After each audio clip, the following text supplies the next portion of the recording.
I got a quick little fix for your guys. If your audio is not working on Windows 7, 8, 10, or 11, what y'all guys want to do is go down here and type in computer management.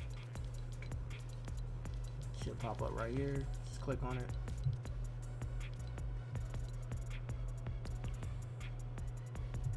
Then you want to go down to service and applications.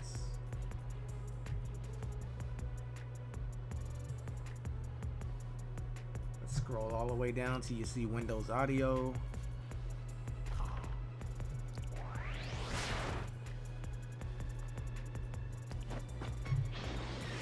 You want to right click on it, then you just want to hit restart.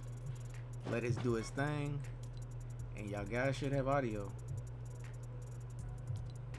A like is appreciated, and if you don't mind, hit the subscribe button, and I'll catch y'all guys in the next one.